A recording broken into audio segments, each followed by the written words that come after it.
Hey guys, and welcome! My name is Michael and I'm the Dedos Gamer, and welcome to this, our playthrough of The Curse of the Crimson Throne, played in Pathfinder 2nd Edition. Joining me today, of course, are my wonderful Patreons, the supporters of my channel, the people who allow me to keep eating and surviving on a daily basis. It is these people! Look, behold! Behold them, for they are to be beholden. Hello. Hi guys! Good, happy, Hello. merry time zone. Oh.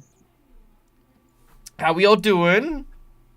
Doing good. Pretty good. Nice. It's wonderful to hear, I am so excited for today's game, and we are going to get as quickly into it as we possibly can. But before we do, guys, we always like to give a shout out and a big old thank you to our sponsors for the show, and that is, of course, Hero Forge for the wonderful artworks you can see on screen. There you go. For those of you who have noticed, Malachisa's character of Holly is up on screen now in full view, which I absolutely freaking love. Yeah, you can do amazing things with Hero Forge for not only digital content, but also you can get them 3D printed if you want yourself like a little Holly or Fido or Dante or Quinn or Padre. You know, you can get them made. That's how it works. We also like to thank Sirenscape for the wonderful sound effects you'll hear throughout the course of today's game, and of course Fantasy Grounds for our VTT of choice, which we use to track all of our details and play on our various maps and the like. Yeah, we're doing cool stuff with them. Yay! Now, of course, with any good game comes a good group of adventurers that embark on epic quests. And to tell you about them, we're going to go to our players. This time, I think we're going to start in reverse order, just so that I can throw a wrench in the work here. And introduce from the bottom of my screen, starting with none other than Rykon, playing the role of Dante. Good morning. Good morning. Tell us about Dante. Oh, Dante is a Kutsune druid who has been around Korvosa for a while, helping out with hunting and whatnot. Recently, though, he has been on the look for the person supplying some rather dangerous drugs due to a friend of his that has passed. Met with the person that was potentially the person that was doing such dangerous drugs, but didn't put the two and two together. That is true. That did things happen. were kind of happening. Yeah. Well, yeah, important things were happening. You know, you had to save some kids. You know, it's fine. No, that's cool. I love it. Next up on our list, we have none other than the incredible Chad, playing the role of Fido and their companion, Kane. G'day, Chad. How you doing? Good day. How are you? Doing well. Tell us a little bit about Fido. Well, Fido is an automaton. He is over 3,000 years old, and through that 3,000 years, he likes to take some naps every now and then for a couple hundred, and then he's most recently just woke up about 6 months ago, and interested to see what's happening in the world. He decided to make his way to Korvosa, where he had befriended a stray dog, but then lost said stray dog to a bully of the streets that also happened to be one of the same bullies that Dante was hunting after. And because of all that, met this wonderful group of people and has since been tied up in all their hijinks and is very excited to learn more about this new world for him. Awesome. Well, hopefully the new world will not disappoint. Next up, of course, we have the role of Quinn, our investigator, played by the incredible and wonderful Io Janasi. Hi, Io. How you doing? Oh, doing all right. How are you? I am spectacular, thank you. Tell us about Quinn. Quinn is, as you say, an investigator class. She's a detective and native to the city of Korvosa. And after eliminating the dreadful Gadrin Lamb, ended up quelling some riots in the street and now finds herself in the presence of the queen. There you go. Fantastic. Next on our list, we have none other than the incredible Malachisa playing our fairy friend Holly, and of course Holly's companion Penny. Hello. Hello. I play Holly, a fairy rogue who is of noble birth and who spent most of her time reading adventure novels as opposed to paying attention to her tutors. In an effort for her family to try to chill her out, they decided to marry her off, and she decided to take off into the mortal plane and spend some time there. And she's firmly convinced everything is going to play out just like her stories do. And with her is her husky mount, Penny, who is her best friend. So, literally a walking embodiment of everything is awesome. Yes. Good. Excellent. Everything is awesome. Please Oh, don't no. block my channel from Twitch. No. Okay. So anyway, Patrick is our final character, of course, but not to be underestimated. A gunslinger extraordinaire played by the incredibly dapper Twiff. Hello, sir. Hello. So, Patrick is kind of the diametric opposite of Holly. He does not think everything is awesome. He was born into a not quite noble but well-to-do and up-and-coming family. He had gotten a scholarship to study at the illustrious and well-known Academy of Korvosa to learn magic when he was framed for murder by Gadrin Lamb. During the course of it, it came out that he had actually been passing as human. He's really a half-elf. This was a surprise to everyone, including himself. He'd never been told. His father, not being Elven, was not very happy. He lost his scholarship. He got disinherited. He got kicked out into the street, and he decided to pick up a gun and get his vengeance, which has now been gotten, and he's searching for a purpose other than to prove to Holly that everything is not awesome. Beautiful. And with that, we have, of course, our adventuring party. Now, guys, as always, in case you did not know, we have a number of different rewards for you in order to encourage you to be a part of the game, because we want to invite you behind the GM screen to have a bit of fun, to enjoy the show, and to do fun, awesome, cool things. So, if you want to, there are a number of channel point rewards, including inspiration and insight bonuses. Actually, they may have changed recently, but let me just check this real quick. No, they haven't changed recently. Okay, cool. So they will be changing. So we do have some new options coming up very, very soon. But yeah, we have insight bonuses, inspiration, and the like, which can be bought with channel points. But of course, if you wish to buy me a coffee and some modicum of sustenance, then consider donating to the stream. For $5, you can grant a Jinx point, which gives our heroes advantage in certain situations. You can see that there's a hero point token there with Patrick right now. For $10, you can grant a Wheel or Woe, which is to shift an encounter swiftly in or against the party's favor.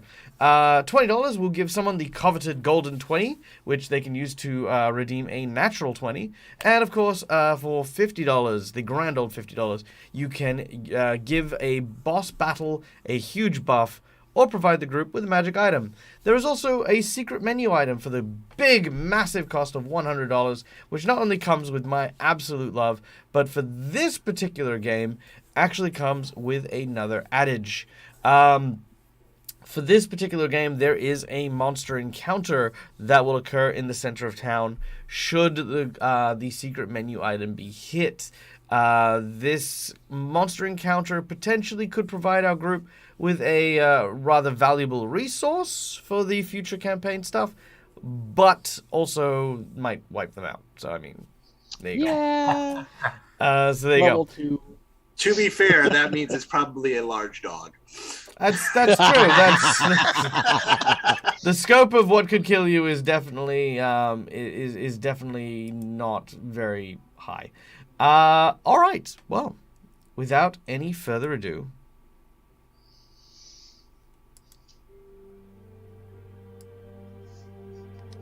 when last we left our heroes, the city was in turmoil. Riots had broken out from all across the town of Korvosa. The king is dead. The people are enraged. They move around and smash through windows, ransacking shops, setting fire to homes of the aristocracy that they believe were responsible for the downfall of their beloved king. Many people cry out against the Queen Iliosa, believing that She is nothing more than a harlot whose eyes are set upon the throne. Our heroes managed to quell many of the rioting people.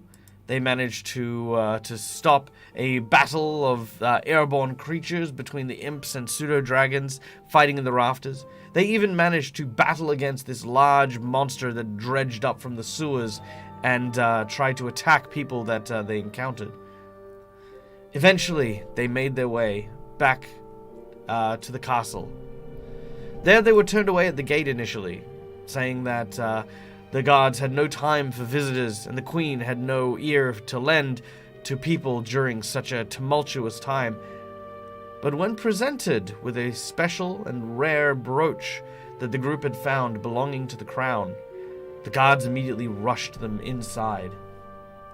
Past the gates and through the opulent halls of Castle Korvosa, our heroes are brought before the queen. A resplendent woman, while dressed in drab, very blackened clothes to show her mourning. It is here that our heroes have presented the queen with the brooch. Now, just because we've had a couple of weeks off, I would very much like to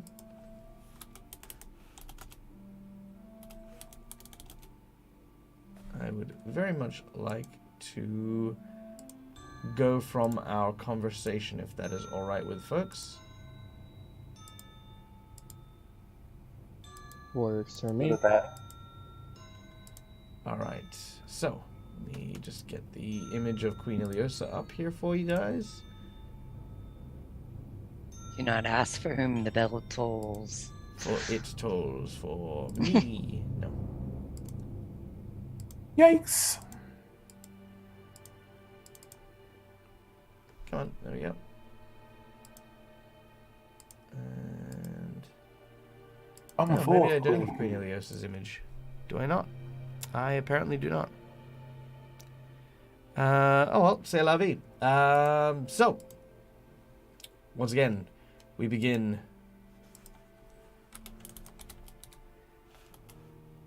You have brought this before me. You have shown me great kindness today, and it is a kindness I will not soon forget. This brooch was taken from me many, many years ago.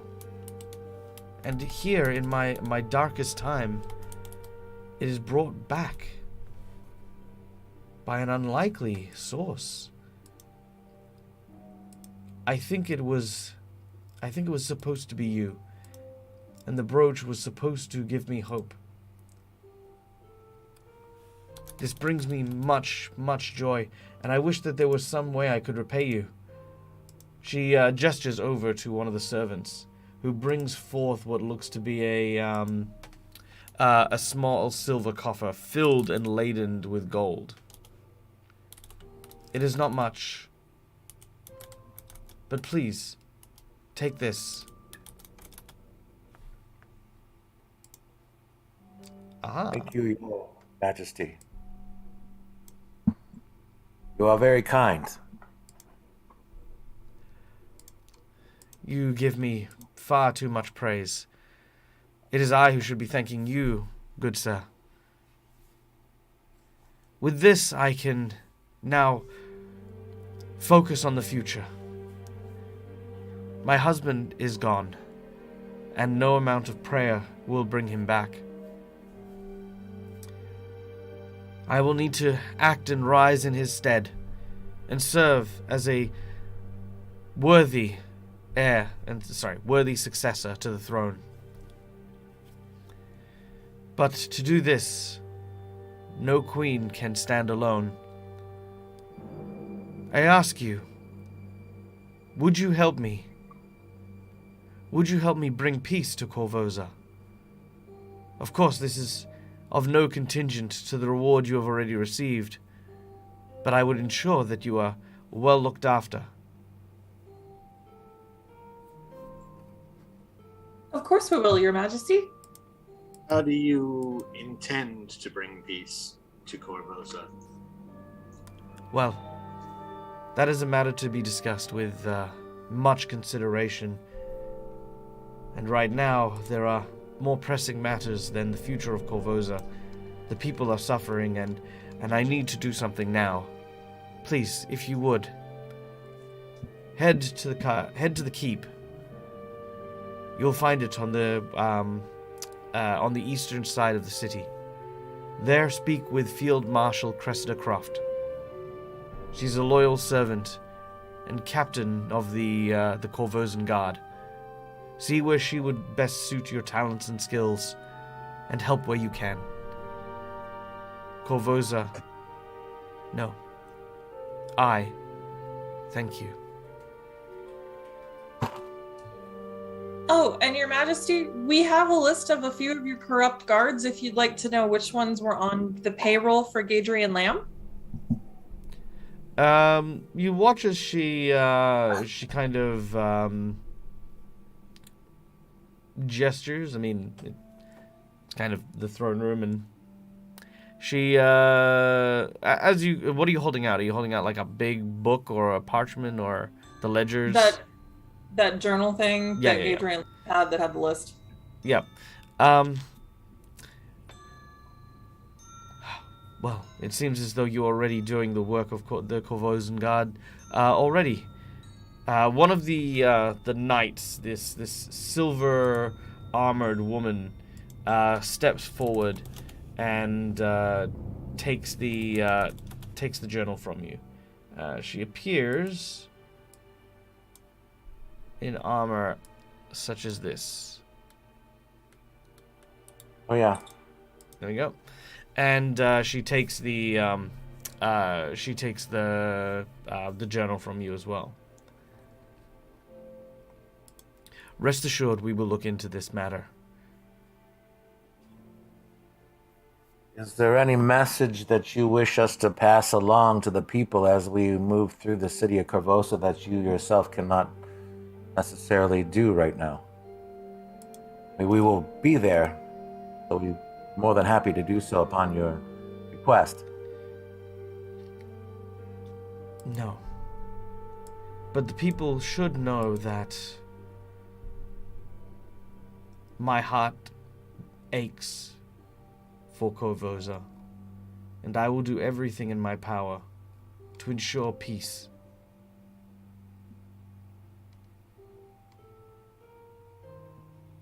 We'll spread that word then.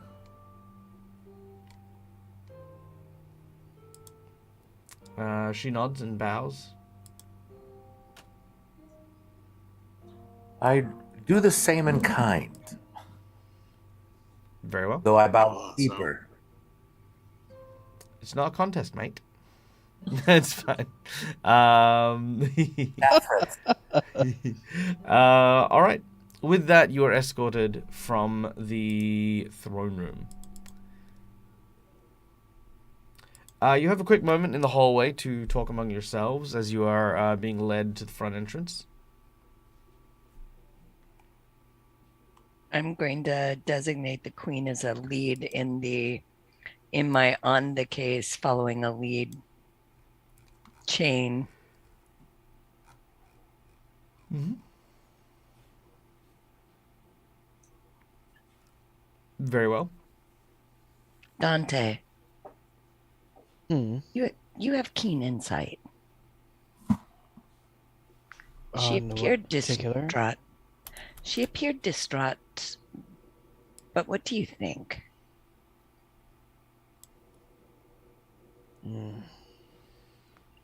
It is tough times at this moment.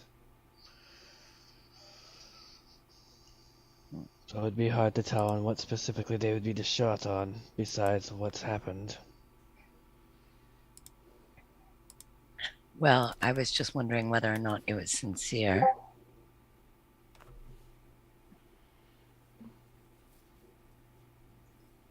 I wouldn't put it past them on being sincere.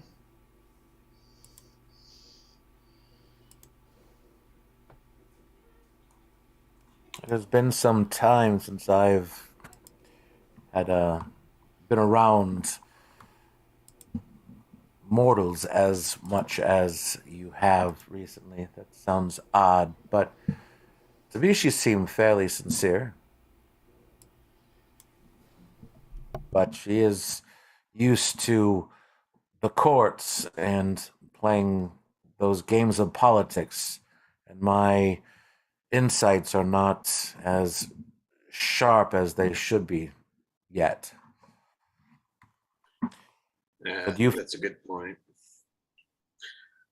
I mean, I wasn't picking up anything insincere from her, which means she's either sincere or a very fine actress, which one would expect of the queen. Hard to tell. and there are all of the rumors going around through the town of those in opposition of the queen, and generally, from what I can recall, there is a bit of truth to every rumor we do hear. But how misguided or shadowed those truths may be are up to someone, and I kind of look over at Quinn with expertise in these matters to help us decide. But I am here to support all of you if you would have me continue on with you. This is looking to be quite interesting this time around. I, for one, would welcome your Yeah, I comradeship.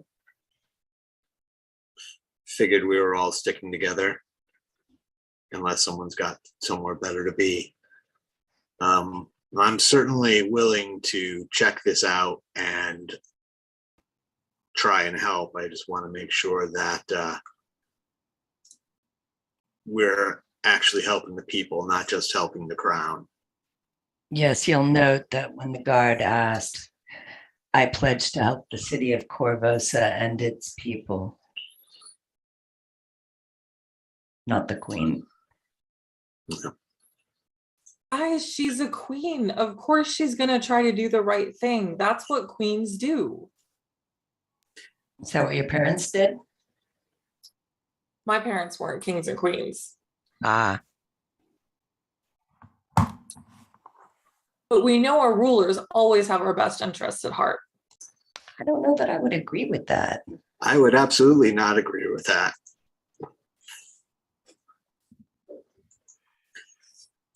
Well, I think you're being silly, and I think she was very nice, and she gave us lots of money. But don't get me wrong, I'm happy with the money. My rent is due. This will certainly help pay the bills. But if I'm gonna sell myself, I want to make sure I'm selling myself for the right things and not just for the paycheck. Shall we make our way to the keep? Yes, I let's think go. we should. I agree. All right. Headed out into the streets, you begin to make your way across the city. You can still hear the sounds of chaos around, pretty much in all directions, as you attempt to move past the guards and back into the crowd. You could see that to begin with, there are still a great many people here who are disgruntled and unhappy, fighting to again have their voices heard wherever they could, but to very little avail. As you travel through the city, are you doing anything in particular to spread the message of the queen?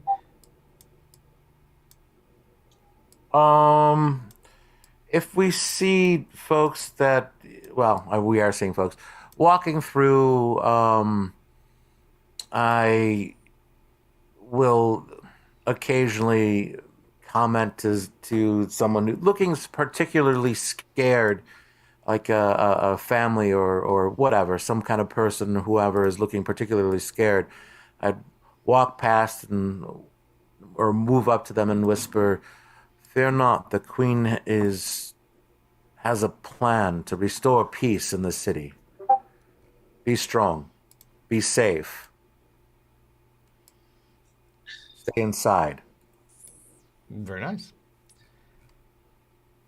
All right. Anyone else? I would like to not be as overt as Fido, but if anyone seems to be espousing those rumors, just try and let them know that she's following her husband's footsteps in ruling the city. And if I can, try and find out where these rumors may be coming from. You know, it's not a small task, but if there's some sort of, source that might be nosing them about, spraying them about to kind of drive up the unrest. Sure. I don't think there's any one single source that seems to be responsible, but yeah, you do manage to help. While you are looking for the source, you are at the same time, kind of, I guess, kind of getting in front of everything. You're kind of stopping people from panicking, and you're kind of putting to bed some of the rumors. I want to, as we pass through, occasionally speak to people and see if I can discern what the source, if there was an ultimate source of the rumor, or if this is just the kind of thing that is spreads as these things do, sort of sourced from fear and paranoia when something like this happens.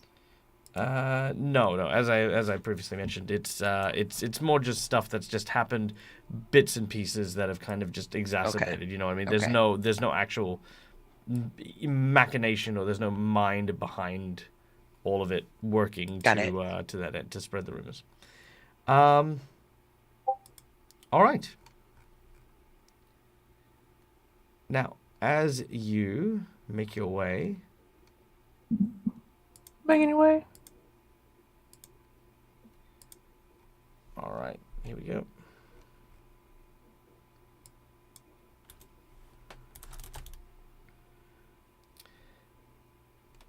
All right, you find yourselves approaching Castle. Sorry, I just need to get the name here. There we go. Citadel Volshnik. All right. You begin to make your way forward, and the guards seem to be at the front.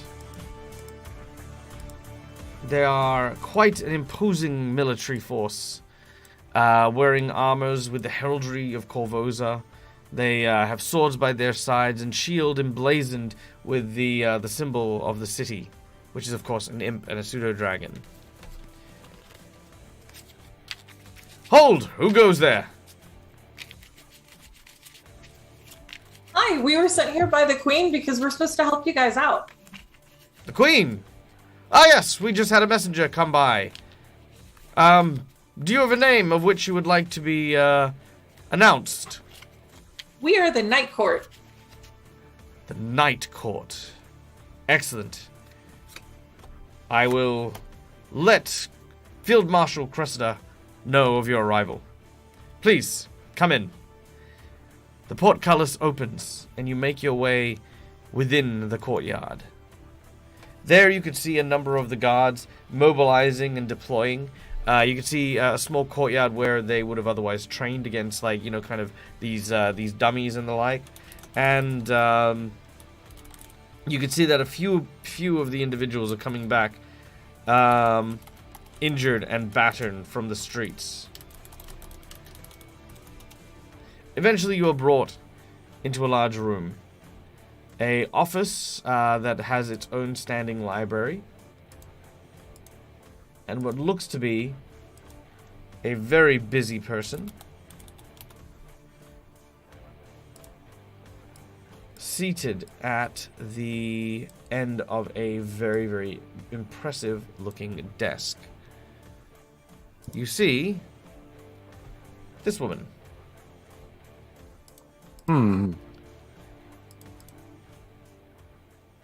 As you approach, you are addressed as, what was the name again? Just let me write this down in the notes. The Night Court. The Night Court. Night as in like honorable night? As in like the Late not the evening. day. Okay. Okay. Very well. So, the Night Court enters the room and are announced by the guard that brings them in. Cressida sees you and she says, yes, I heard about you. Apparently you did the Queen a great service. Greetings. Please, have a seat. She gestures at several chairs. Thank I'll you, take Field a seat. Marshal. Well, my name is Cressida, and heroes of your caliber are exactly what Korvosa needs right now. You've been on the streets, and you know better than I how bad things are out there. It's breaking my heart to see Korvosa tear itself apart like this, and every little bit aids where we can get as an understanding... Every little bit of aid we can get from upstanding citizens like yourself gives us insight into what is going on. If you're willing, I'd very much like to retain your services as agents of the guard. Of course, you will be well compensated for your time. Absolutely. What can we do for you? Well, Korvosa's got enough troubles as it is without my own guards losing their way. Many have deserted their posts in the wake of these new calamities and riots, more concerned about friends and family than in the city. I can't blame them for this. In fact, I can almost understand it completely. Yet not all of the deserters have had families. Some of them are simply using the riots as an excuse to capitalize for personal gain. One such man is a soldier working under me, Varric van Kaskakin. Worse than a lone deserter, he's managed to convince a small group of fellow guards that Queen Iliosa is going to ruin the city. Whether she does or not is not at all a point right now, and we have a citywide crisis on our hands. I need all of my guards working to see us through this. A deserter is far more than just a lost resource. It's an infection. Once one person leaves, then more soon follow. And it's a stunt I can't afford. And I cannot afford to pull any of my patrols currently, as we are spread through too thin dealing with the riots. I need to send someone to deal with Van Kaskakin. And I'd rather have him not be exposed to more of my soldiers in case they are convinced to also desert. Do you have an idea of where this Varric might be found? Van Kaskakin and his followers have holed up in an old abandoned butcher shop along the north gate, a place that was once called the All World's Meat. I need you there. Try to avoid killing any of the deserters if you can. But if you must, then they have brought it upon themselves when they threw in with Van Kaskakin. I'd really prefer if you could capture at least Van Kaskakin alive and return him to me for interrogation. At the very least, then I could use him as an example. If he makes that impossible, however, I will also accept his body. Oh, lastly, see if you can find out why Varric deserted in the first place. I'm sure there's more to it than simple politics. His family are well respected and known for being mercenaries, sellswords, and the like, and to take on the role of guard. Varric never struck me as a dishonorable sort, to break a vow or a pledge.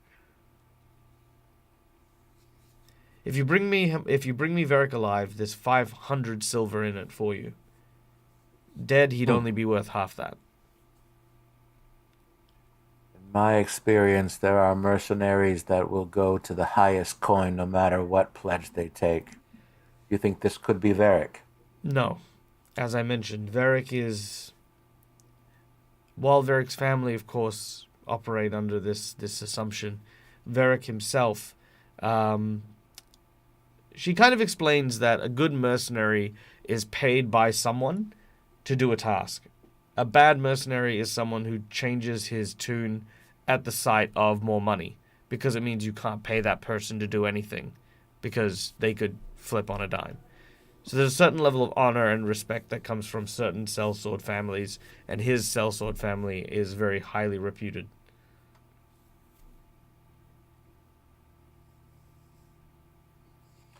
Very well. In the wake of this,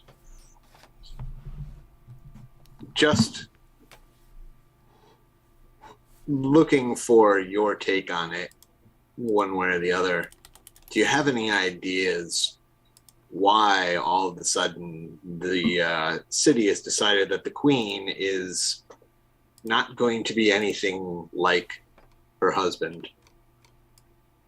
Would it not make sense that she would continue in his legacy? Is there, I don't want to say necessarily any seed of truth, but any actions that people can point to that might kind of be a source of this unrest? Or is it just perhaps there's change and the agents of chaos are looking for any opportunity they can to wreak havoc and profit thereby? All right, I'm going to do what I like to do sometimes when my players have an idea, and I don't have a follow up, and that is what I like to call the press B to jump. So the press B to jump for this is, I'm really sorry, but it doesn't seem as though there is any trail to follow in regards to if someone is seeding the rumors or sowing chaos. Chaos is chaos. So yes, she will give basically the press B to jump on this. So anytime I say press B to jump, that'll be a version or variety of this answer, which is no, there is no one who stands out as someone who'd be spreading rumors. No, there are so many people who have different opinions about Queen Iliosa that no one individual could possibly be, influencing everyone. People are angry, scared, and dumb, and a lot of people are angrier, scareder, and dumber, and that is pretty much what we'll find during this the course of this little bit. Yeah. Yeah. Field Marshal, if I may, I have a question. Of course. Thank you. Varric, what was his last assignment that he was working when he deserted? Varric, I believe, was on patrol. It was on these patrols that he accrued his the other deserters. Okay. Any particular section of the city he was assigned to? Yes, he was assigned to. He was assigned to Midland. Midland. Yep. For those of us wanting to look, there Midland is right in the center area along the, I guess, eastern side of the first island of where Korvosa is. So it's right above where my head is, right there. Yes.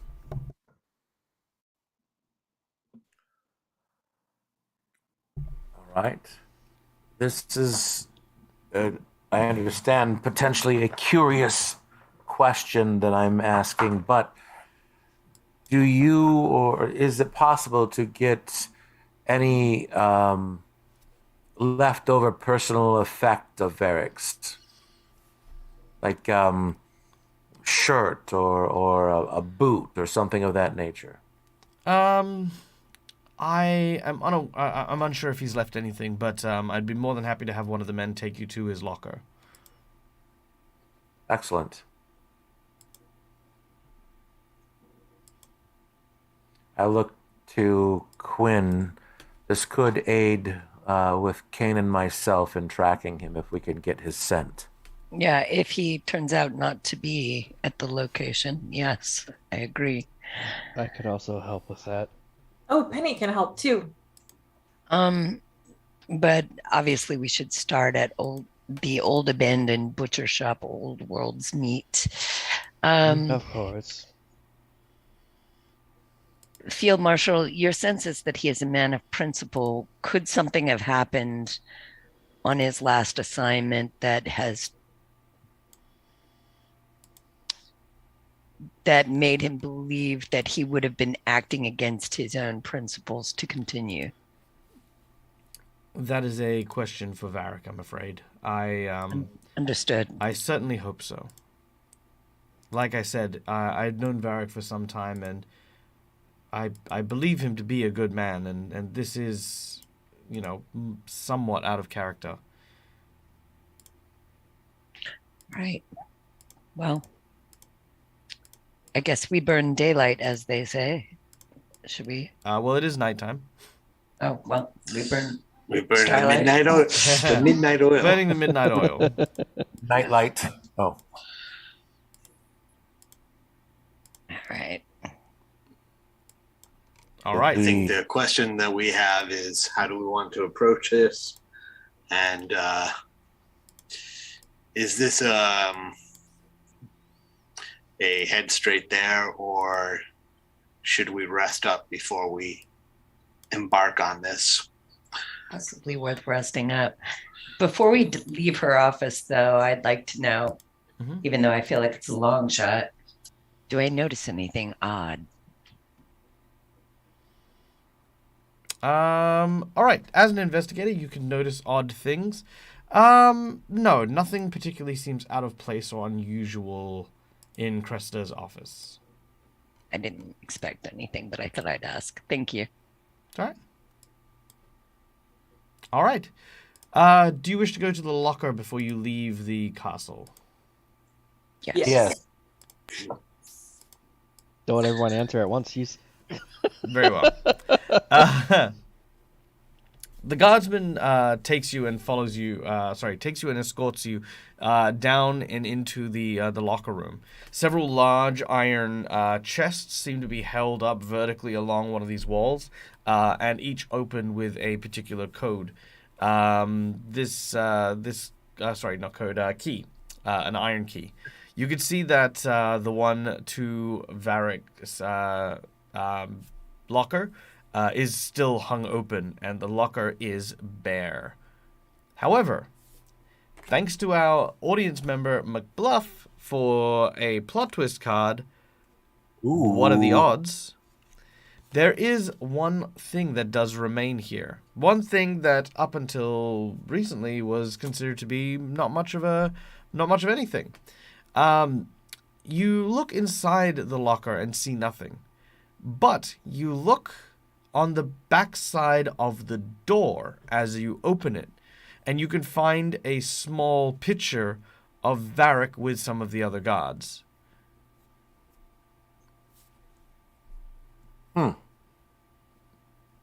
They do seem to be quite friendly, and for what it's worth, Varric...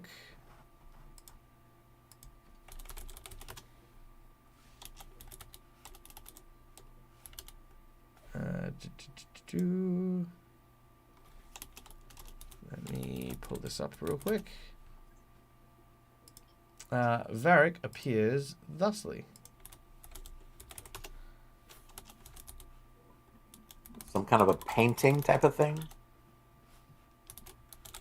Drawing? Daguerreotype. Don't know. Yes. We're that advanced. It's a portrait. So it's almost like a hand-drawn scry of some kind. All right, there you go. That is kind of what he looks like. Can I have Penny stick her nose in the locker and try to get a scent just from inside the locker? Make a survival check. And if Kane would like to as well, Kane may do so. Please. Dante would actually transform into its fox form Okay, very well. to do so. Your body shifts and transforms, and you are in the form of your fox. Yes. And he smells nothing. Penny smells nothing. Okay. Here we go. I'm rolling for Kane. Very well. I'm not All right. rolling for Kane. Okay, that's good. I can roll for Kane. He rolled a 9. His survival is an 8. Oh, okay. So that is a 17. All right. And Dante, your survival. Yep. Currently grabbing it. While they're doing this, is there anything on the backside of the picture? I'll flip it open and look at it. Looking on the backside of the picture, you just see a timestamp. So it is this X period of time. All right. Likely when the portrait was made. Recognize there is anyone also- from it, do I? Yes, there is actually a name. The artist's name is Trinia Sabor.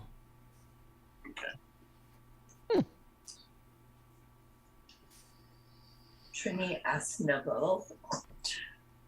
No. Would I, having come from a more well-to-do background, would I have any knowledge of whether that's someone who costs a lot of money or something that would indicate Not one an you income?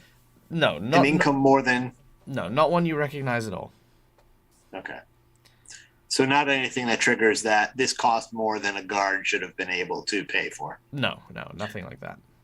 All right.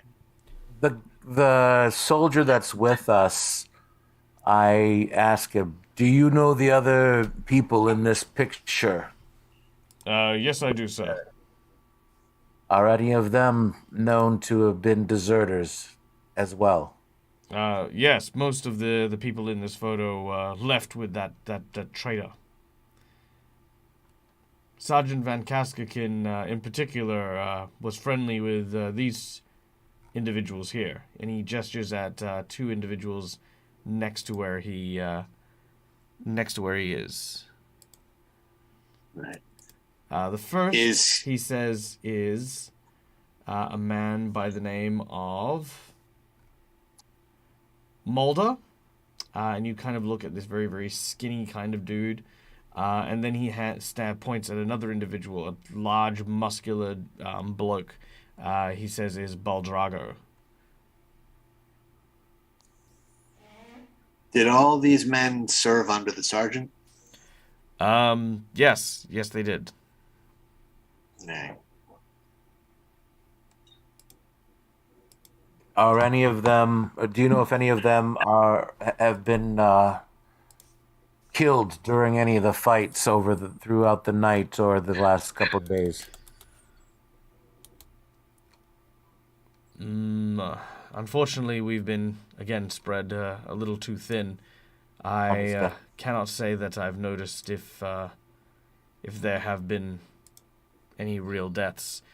We've not had the time to stop and take stock of who we've lost and who we haven't.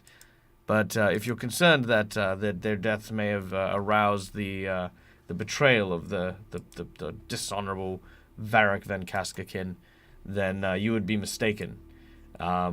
They were alive when the riots began, at the very least. Which, by the way, is about 6 hours ago. Okay. Is there anyone who served under the sergeant who did not desert with him? Yes. There is a man named Simons who is currently working on the front. He is currently on his rest period. Will we be able to talk to him? I do not see why not. Right. He might be able to give some insight if he's the only one who didn't go. All right. Unless there's anything further, you make your way over to go and talk to Simons. I rolled a 14 on my survival, by the way. Okay. You don't really have much of a scent. It's there, but not enough for you to be able to track it. It's been a while. Yeah. All right. Making your way to the ramparts surrounding the Citadel Volshnik, you are eventually brought to a small room where there is a very humble-looking chair, wooden table covered in what looks to be like kind of just some plates of dried meats and breads. You can see that that there are a few exhausted soldiers in here as well, and one of them is addressed by the guard that's escorting you. Simons, front and center.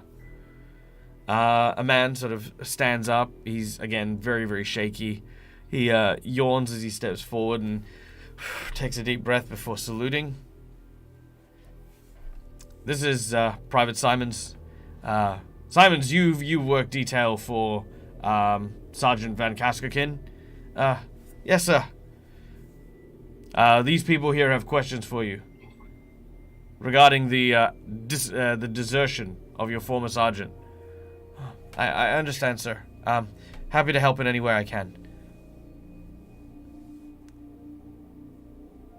So, tell us, how had you heard the sergeant talking about his anger and frustrations with serving the king and queen? The king, no, sir, but the queen, well, I'd be lying if I hadn't said that that Sergeant Van Kaskerkin had always had a bit of a sour patch in regards to the queen. Always saw her as someone who was after power and did what she could to manipulate an old man. It is not uncommon knowledge to know that Queen Iliosa is quite young, and the former king was definitely on in his years. For example, let me just show you the last known picture of the king. There you go. Ooh. So the king was Well again done. getting on in age, you know. Does the king have any heirs from previous marriages? No, not at all. It was in. I mean, as far as I knew, the idea behind marrying Iliosa was to, Her Majesty, was to, of course, sire a child and an heir. How long have they been married? Um, Had they been married? he says, I'm not sure. A few years now, maybe. Yeah. So what I'm curious about, Private, it seems like the sergeant was close with his men, and it sounds like most of them left with him, except for you. Yes, sir. I was working in the castle when I heard the news. I was then relieved of my duties and marked to be here till the riots ended. Did you speak with him before he left? No more or less than I usually do. He seemed very, very sullen and somber about the death of the king, and I don't remember. He was saying something about helping people, but I just presumed that he was just heading out on the job and getting ready to do his duty as a guard of Korvosa. It came as a shock to me to learn that he had deserted. He loved the city. If he had asked you to follow him instead of the queen,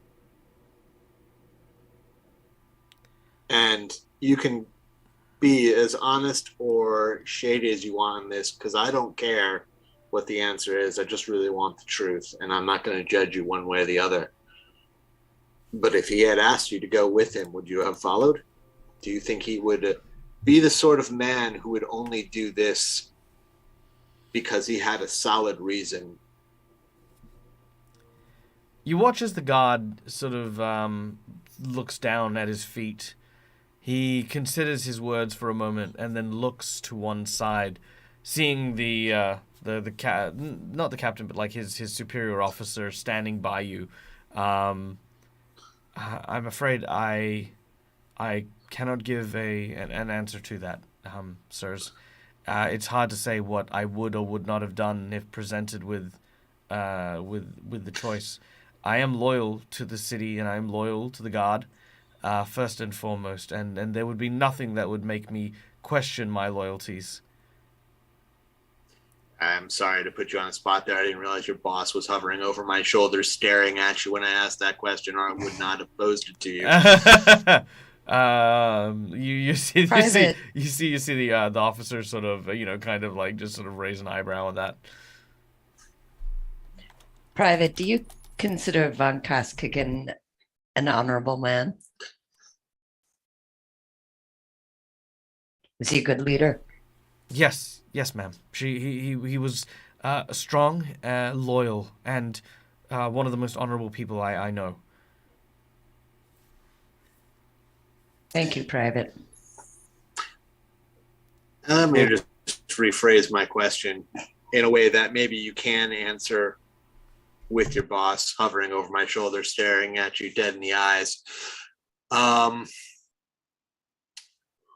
Other than a general sense that the queen might just be a power-hungry gold digger, which, to be honest, could be said for most of the nobility, one way or the other, doesn't necessarily mean that they're not going to wind up doing a good job as a leader. They're all looking for power. The guard kind of seems to be unimpressed at your implication that the queen's a gold digger. Again, remembering that you're in a House of the Queen's Guard, so he just kind of. No, like, I'm not. No, you're not suggesting it. You're suggesting, it's like. I'm trying to get a sense of what your sergeant may have thought. Oh, let me rephrase. Patrick gets this sensation that that his words have fallen on the ears of someone who's not overly impressed at the implication, not the saying, but the implication that the queen is a gold digging hussy. Just other than your sergeant thinking that might be how she, what she is. Do you feel like he would act on just a vague sensation, a vague impression, a vague belief, or do you feel like he would only act if he had solid knowledge that something was awry? I want to get a sense of this man before I go and meet him. I don't know. I honestly did not even think him capable of betraying the guards up until today. As I've said, he loves this city, and I can't imagine him abandoning the guard in order to go and capitalize on the suffering of others. That is not the man I know. That is not the man I have followed for the last 6 years. All right. Your words do you credit, Private.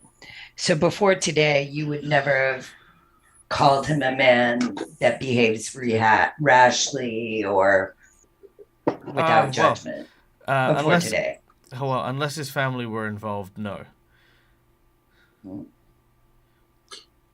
He has a sister and brother who reside in Varisia. They I think I've only ever seen the worst of him emerge when they're around. Interesting. Are you saying that his sister and brother bring this out? Only that I've seen him get quite angry at them. A few months prior, Auric Van Kaskerkin, his younger brother, came in search of money, and I remember hearing shouting like the devil's own, being bellowed from his quarters before Auric was thrown out on his ear into the streets. I've never seen Sergeant Kenka. He's not a sergeant anymore, Private. Sorry, I hadn't seen Mr. Van Kaskerkin behave in such a way before. Thank you, Private.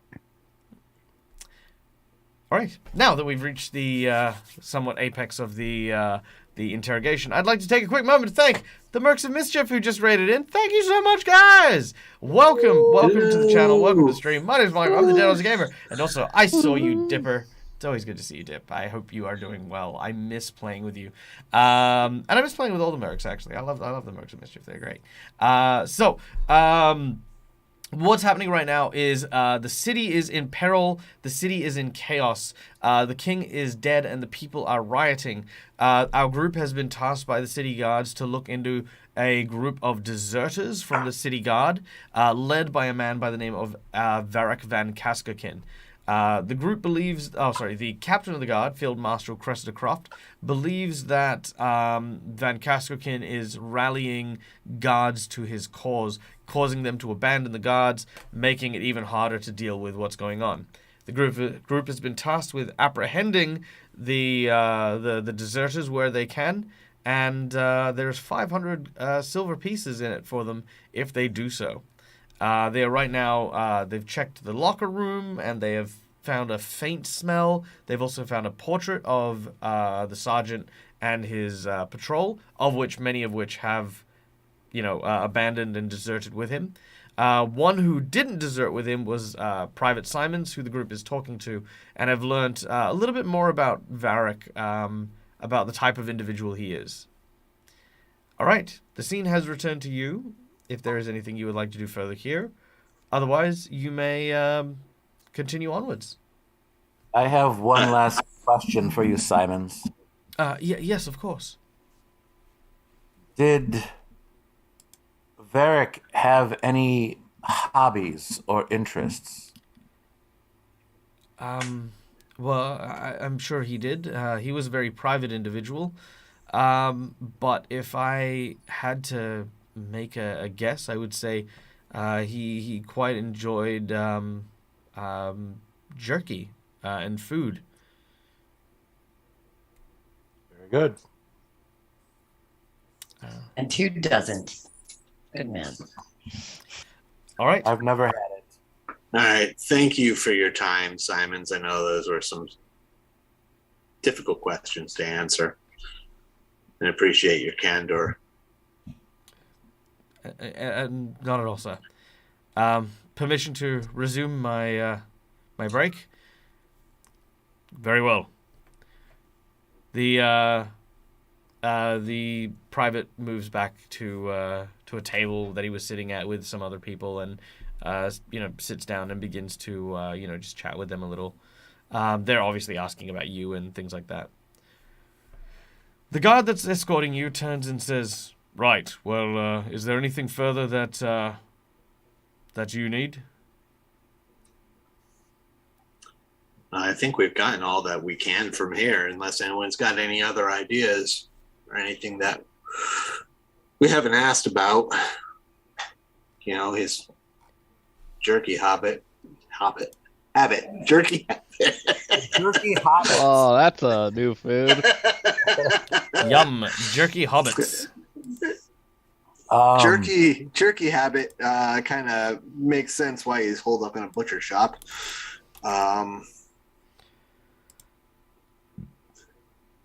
I don't see anything else that we can get from here. I think it's just a question of whether we feel there's enough urgency to head straight there, or whether we take a rest. My gun could use good cleaning. Mm-hmm. Yep, you're more than welcome to rest and pick up in the daytime. I definitely need a bath. Very well. Quite a few do. But Yeah. as we're has Dante's make us not stink spell worn off, or is that still in effect? probably it's worn off by now. Let me double check on how long it lasts. It lasts for an hour. All right, so you're probably still okay, but it will be wearing off very soon. Holly. Yeah. Or was that What? Quinn? Did someone have something that they... Oh, that was me. sorry. As we're walking out the door, I'm going to turn around to the sergeant and say, "Oh, Sergeant, one more question. Yes. Did you like Von Kaskikin?" He was... I did. But anyone who would abandon his duties in this dire time of need is not someone worth admiration. If you are asking my opinion, then you should not be heeding that boy. He is still looking at Van Kaskokin as a mentor. As a peer, I can tell you that Van Kaskokin is a formidable warrior, and is not only sound in body and mind, but knows how to use those loyal to him to great effect. You will need to be cautious. Appreciate the warning. So, in your estimation, this is not out of character for him, but something that his character might lead you to expect that he's completely capable of doing for whatever his reasons are. I do not care why he's done this, nor do I wish to play a game to try and figure out what may have motivated or driven him to where he is. But I will say this. He is a traitor to the God. And you will need to bring him down. Because he will not go lightly. Understand that. And I understand that you may not care, and I respect that. But it was recommended that we try and bring him in alive. And to do that, it's going to help to understand him and understand what his motivations might be so that we can use those against him to talk him down instead of just going in guns blazing and having a shootout with a bunch of bodies hitting the floor. So anything that you can help that might be a tool that we can use to bring him in alive, as your captain asked for, would be appreciated.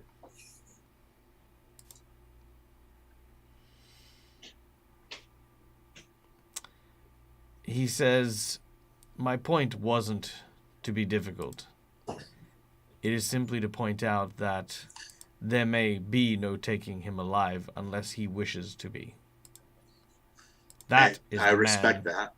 That is the man that Van Kaskokin is. And that is the kind of information that we need, because that's just as useful as anything else that you could have told us that might be motivating him.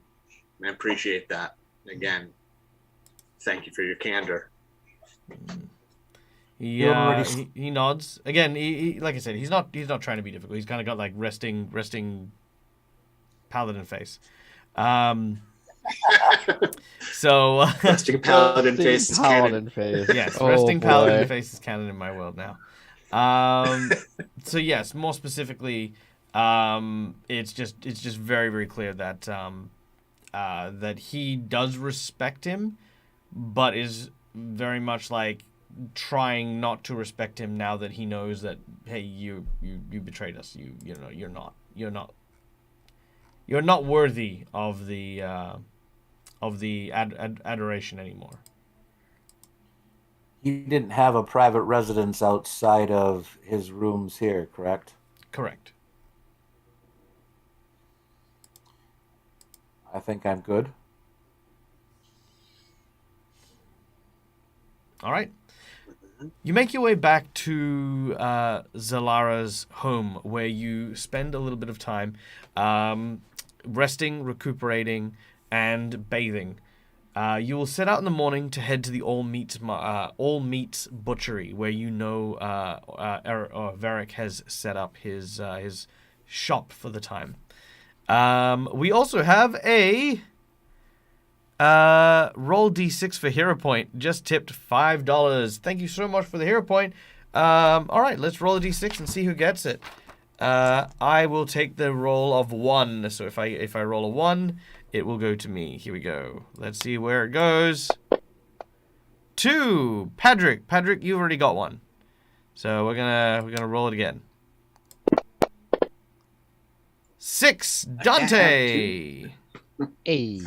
Woohoo! All Dante gets a hero point. There it is. Boom. This will definitely come in handy later. All right. Cool. Unless there is something you wish to do in the meantime, it is not difficult for you to find the all meat, all the world's meat. Jesus. Which is a butcher in Old Korvosa. As you look around, I would like everyone to make me a diplomacy check, as you are just kind of picking up information as you're walking through the street, finding out more about this place and the like.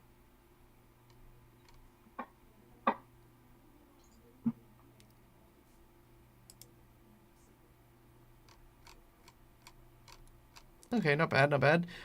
Those of you who got 20 and higher, nice. All right, those of you who got 20 and higher. It's actually kind of amusing. It's all the people who have it trained. Yeah, it happens that way sometimes. Okay, now here's what you know.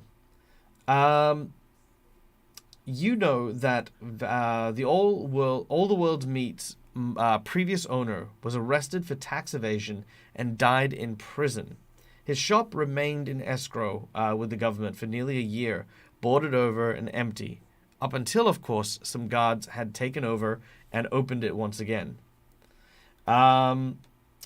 You hear rumors that there are 4 people, in addition to Van Kaskerkin, who are working there, and the shop is located at 22 Sturge Street. In addition, you also learn that the 5 of them have started calling themselves the Cowhammer Boys, and that they have a program that they've started to run out of their shop of free meat during the time of unrest to keep families from going hungry. There are also very subtle rumors that they are hiring themselves out as mercenaries. If you wish to hire them in this manner, you must simply ask about the knight's special cut.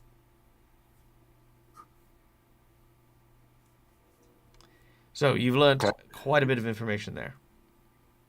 Well, if we hire them out for a fake job, that will get some of them away from the butcher shop, which would increase our odds.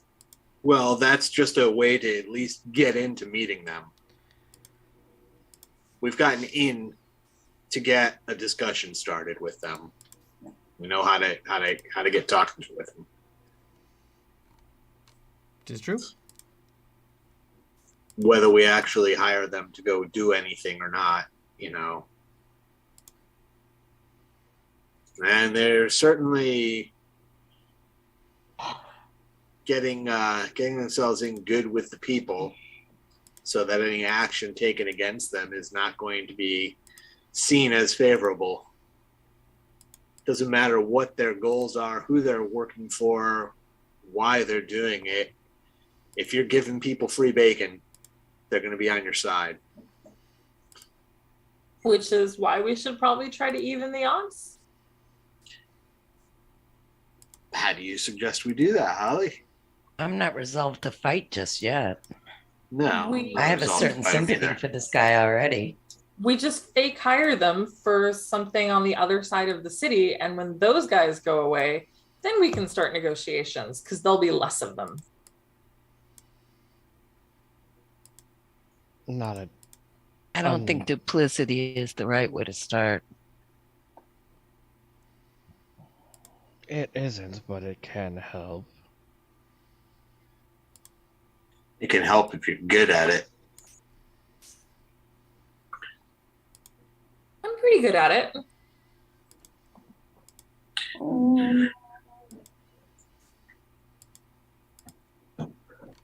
Let's find out if any of these people that are here are actually the ones that we're looking for, or that are with him for sure. If Yeah. The thing that bothers me, and I can't help but be bothered by this, is the man's taken an action that everyone who's worked with him and known him for the past 6 years or more seems to run completely counter to his character. So again, either everyone he knows has completely misjudged him, or he's got a reason that he's done this. If he's got a reason, he's not going to be inclined to come in alive, no matter how many people are with him. I want to know why. I feel like that's the key to being able to negotiate and being able to talk with him. I just don't know how to know why. It doesn't make any sense to me. And it's itching at the back of my head. It doesn't make any sense. There's got to be something behind this.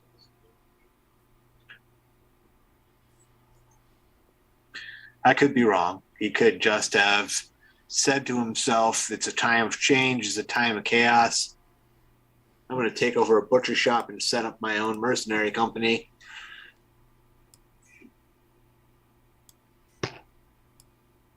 Why does that strike me as very unlikely? It strikes me as very unlikely, too. It strikes me as the least likely option, but, I kind of feel like if he'd done that, he would have called themselves Jerky Boys instead. Sorry, I couldn't resist. I don't know. Nothing about this really sits right with me. Definitely more information is required. But sometimes people just are not what they seem to everyone. I've certainly encountered that in my life. Have one proof of it.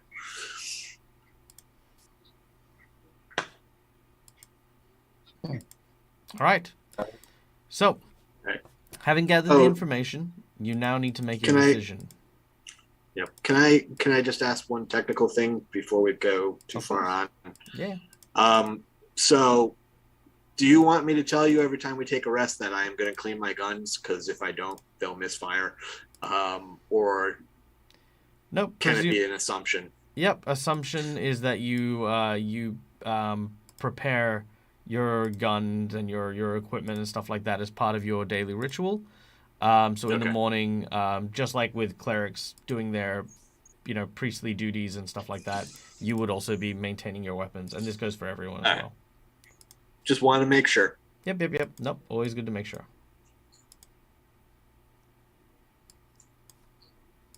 All right. So we've got some information. We've got an in to talk to him.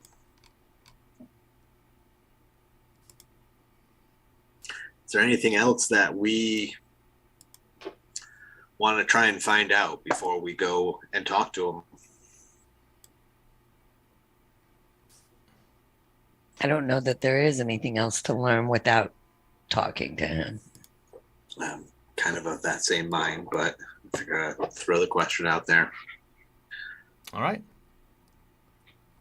Well, without any further ado, you make your way towards the All Meat Market. All the World's Meat.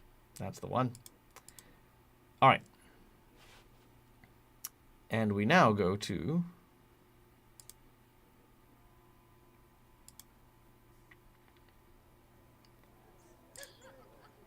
On the way there, figure we'll have a quick powwow. All right, if we're going to talk to him and we're going to talk like we're thinking of hiring him, do we want to suggest follow up on what was it, the Spider King, Spider-Man, Spider Dude that Gadrin was working for? A King of Spiders.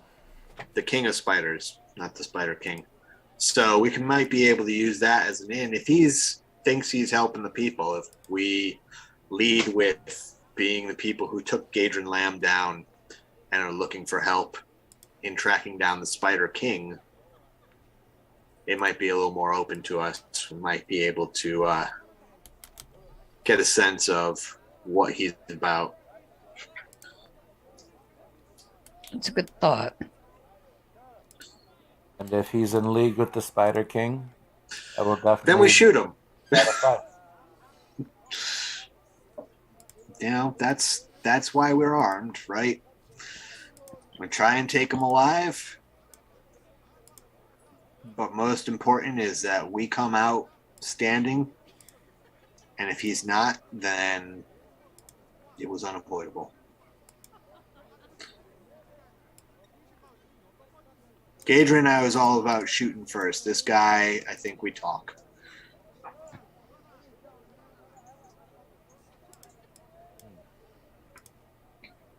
All right. You begin to travel and make your way towards the edge of town. You cross the bridge from the main city into Old Korvosa. The ramshackled huts and places that seem to be surrounding you allude to the kind of impoverishedness of this region of Korvosa.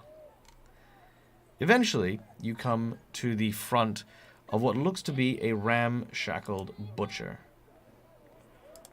It is very unassuming from the outside, with it being a very standard kind of wooden thatch kind of building, with a glass window that shows various forms of meat displayed on kind of like this shelf.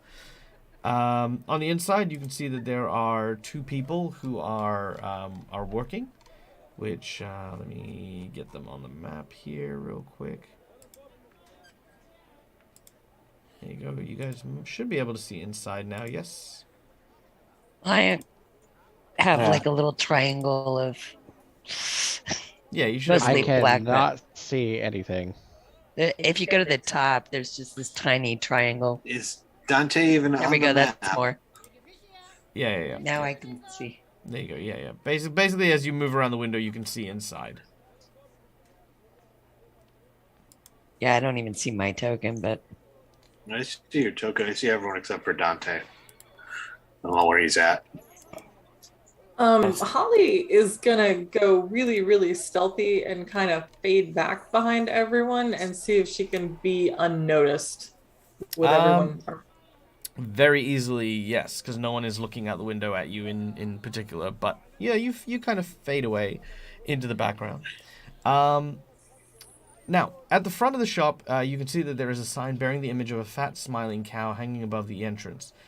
Inside the long counter that runs across half of this room length has a large man that seems to be wrapping up what looks to be a piece of meat for a dwarven woman who seems to be there as well. He sort of places a hand over hers and seems to be talking to her. Very, very friendly-faced and stuff like that. But you do recognize this individual from both his build and very unique haircut. This is Baldrago, one of the men who was in the portrait that you guys saw of Varric. Shortly after their exchange, the door opens, and the old dwarven woman walks out and back into the street. All right. Well, might as well head in. I'll go. Yeah, I was gonna say I go inside. Michael, I cannot see myself or any of your tokens. I don't think I'm on the board. I can't either. Okay, hold on. Let me fix that if I can. Oh, it's because they're off the top. It looks like maybe. Nope. Now it's all black. Okay, let me fix it. Let me fix it. So we have Quinn. Is that better? I can see Fido's token now. And Dante. Good. Can you see everyone else's? I can see two shirtless guys and Fido. Yep. Cool. Perfect. There we go. Before I go inside, I tell Kane to stay outside and to guard the door. Very well. Now, are you in fox form, Dante, or are you in person form? He'll actually be in the fox form, just guarding with Kane, essentially acting like a familiar, keeping watch. Sure. All right. So the puppies will go there. Penny and Holly, where are you going? Can we sneak in behind them without being noticed by the guy? Make a stealth check. And let's see how these guys go.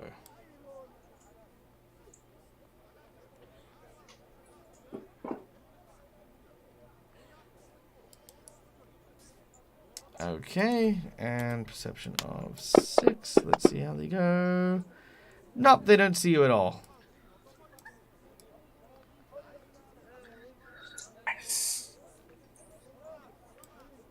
Alright. And what do you want Penny to do? Penny's gonna stay outside with Kane. Okay, cool. Alright. As you enter...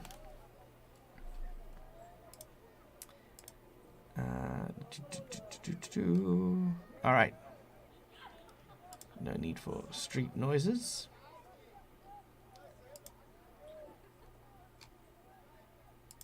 Okay, there we go. And there. Alright. Now, That was an ever so slightly creepy laugh before it switched. Alright. Walking in, you can see that there are two figures that are in this room. One appears to be a gangly man by one of the benches who is by the door. He is coughing and spluttering here and there, but covering his mouth to make sure, he's not being rude or impolite. And the other is the larger gentleman wearing an apron, standing behind the desk. He's not wearing a shirt underneath the apron. You can kind of tell he's got like a dad bod, so there's muscle there, but it's like, not kind of like your like athlete kind of thing. Like got a gut. Very, very friendly looking face. And he looks and he says, welcome to the old world, mate. What can I get for you? Did you see something in the window? Or are you looking for something special for your lovely wife? He says, looking at Padrig and implying that he and Quinn are an item. I'll roll with it. Well, definitely needed to get some bacon, but we're also... I don't want to take a kind of casual look around and then say, what's the night's cut? They kind of look around and he gestures at the guy standing by the door, who immediately moves over and closes and locks the door. He says, "Well, that depends. What exactly are you looking for?" Well, I'll take a look around. It's just the two of them in there. They've locked it, so seems like we are in discussions. Oh well, he kind of does it surreptitiously. You know what I mean? Like even if you were just after like meat, as it were, it wouldn't be unusual the way he's moving. Right. All right. So I don't clock anything unusual. Yeah. Well, I've got a big event coming up. We'll make sure I've got the best meat for it. And I've heard that the night's cut is the best meat that one can get. All right. So what kind of meat are you chasing? Also, real quick, Dante, you have been granted inspiration by Viren Croc. Thank you, Viren. Yep. Thank you. All right. So yeah, he asks very directly. All right. I'll answer very directly. Well, before all this shit went down, we had a little run-in with a man named Gadrin Lamb, who, much to his dismay, is no longer with us. But we still have business with those who employed him. And we're looking for assistance in tying up those loose ends. He says, "Well, sir, I'm afraid that we won't be able to help you in that kind of capacity. You see, we more put our skills to use against people when we got a target. If you don't know who who Gadrin's working for, then I'm afraid I can't really help you too much. Or we can't. He's help called you. the Spider King. Or the king of spiders, depending on who you ask. You would you want to hire us to put one over on the Spider King. Yes. Are you having a laugh, or are you actually mental? I will give him my best gunslinger stare. He What do looks you at you and think? he goes, "Right, clearly you're mental." He says, "But seeing as we're talking mental, a job like that might need a bit more of a personal touch. Wait here." He heads back behind the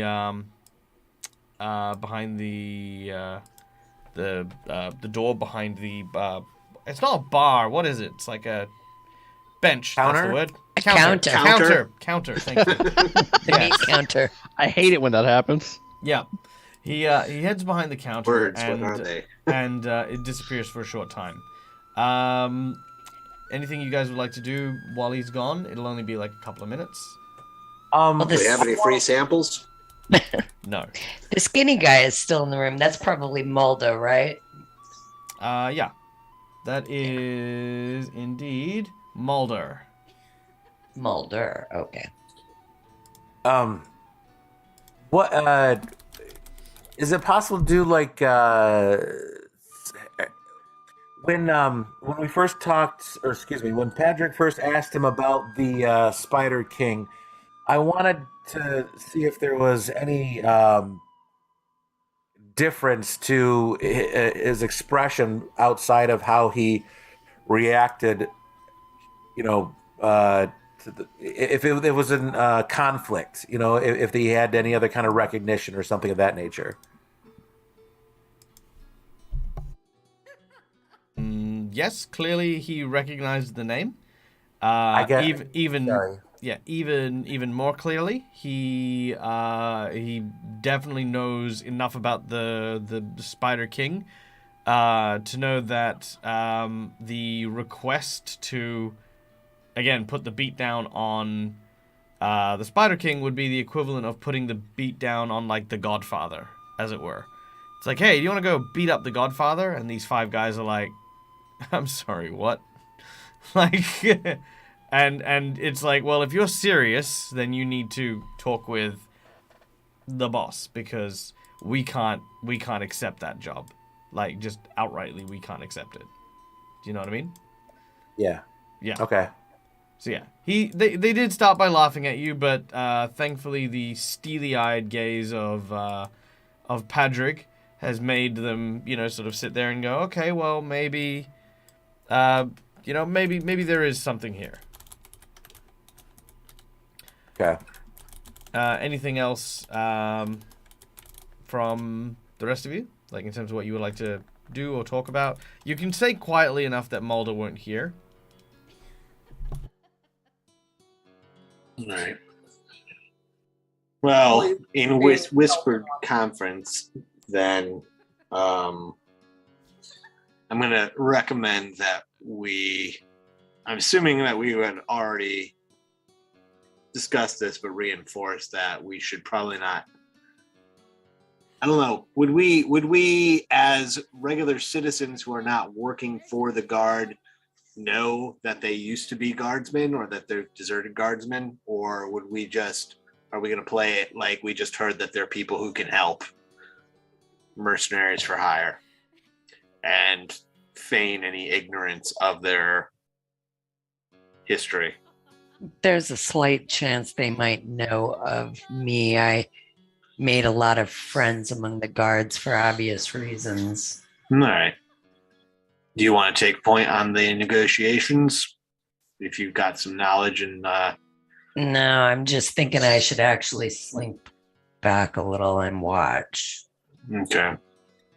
But I don't know that. I'd say remain neutral on the fact that we know they're guards. Like, don't say we do, and but Right. don't say we don't. Play it. Roll with whatever comes up. I'm fine with that. Yeah. All right. Where exactly is it that you want to go with this, and how far do you want to take it before you give this up? I want to know what they're really up to. I want to know why they're up to it. And I need an understanding before I know how far I want to take it. Yes, they've deserted the guard. Yeah. But we also know that there are certain things the guard has been historically bad at taking care of. We all have history with that. That's why we're all together. We know that the guard can fail in certain matters, and one of those matters is Gadrin Lamb and those that he works for. We know that some of the guard were corrupt. Yeah, Holly, do you remember the names that were in the journal? No, was I supposed to remember that? Might have been useful. Would any of us who read it have remembered? Maybe someone committed it to memory for this journal that I forgot we had because there were a lot of names. I'm gonna say that without the journal, it would be impossible to commit them to memory in the time that you had the journal. But at the very least, you know that these three names don't sound familiar, like Varric and. Okay. Were there any like high ranking ones that might have stuck out that maybe perusing would have said that person? Yeah, at the very least, not Cressida, and just not Cressida, who's the highest one that you can see there. All right. Shortly after, the door once again swings open, and returning is, of course, the large gentleman known as Baldrago, and following him is another individual, which is Van Kaskerkin, Varric. He has quite a heavy aura around him, despite his rather young age. As he looks over at you, he says, he doesn't say that. He says, hopefully, if this all goes well.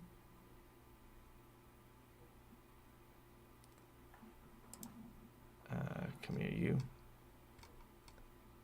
Why yada? Why yada? All right, here we go. Come on, please. There we go. All right. So, as this man steps forward, despite his young age, he seems to carry himself with a certain weight.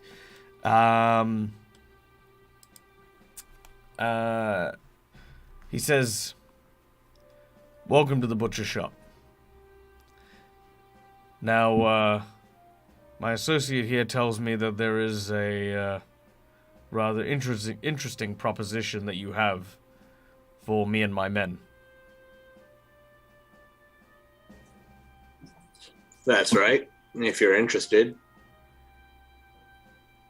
Now, if you don't mind me asking, it's not my policy to pry, but what exactly did the King of Spiders do to you to warrant this kind of response, where you would seek others out to perform acts of violence?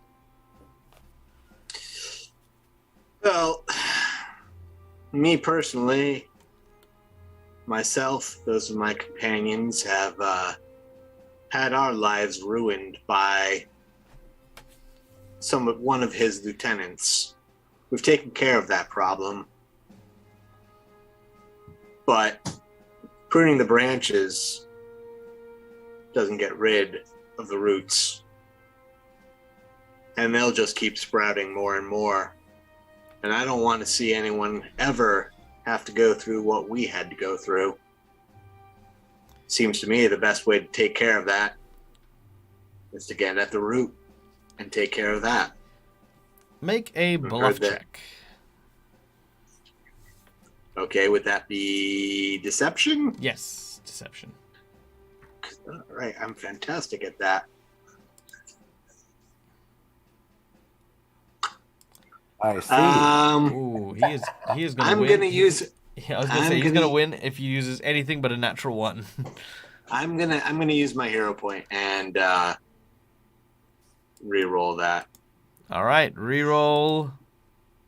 Let's do it. All right.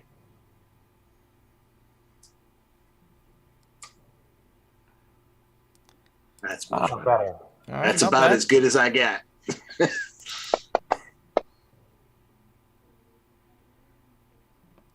All right. Phantom, you're over the result. Please move over a little. There you go. Little cutie. Okay. Varric looks at you and says, now listen. Even if I were to believe that you were after the Spider King's life, the last thing you would do is find 5 individuals, knowing what we do, and ask them to go up against the entire of Eel's End. So, why don't you tell us why you're really here? Knowing what you do, I heard that you help people. Is that not what you do? Oh, there are definitely things that we do to help people. We provide food to the needy, of which heavily armed individuals, especially those who seem to carry what I can only assume is a Collier Navy 14-6, likely don't need free food. So I ask again, friend, why have you come here? All right. You're straight with me. I'll be straight with you. No, I don't need free food. I'm happy that you're providing it to those who do need it. I think that's noble. But I heard you had a change of heart. And I just want to find out why and what that means. Because sometimes you help people because it's the right thing to do. And sometimes you help people so that you've got a shield. And before we go any further in this conversation, I need to know whether you're doing the right thing because it's the right thing, or you're doing the right thing because you need a shield.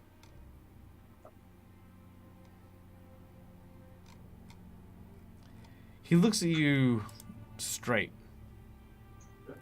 and looks around and counts the guards. Now let's see if he sees Holly as well.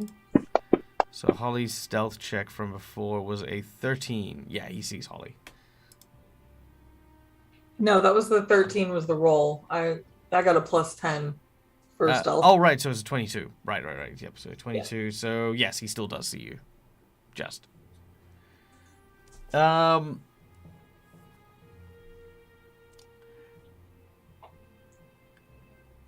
He looks around and he says, so you work for the gods, but don't work for the gods. Cressida's worried that I'd sway you to my side as I had with the others. Smart. Then let me be curt.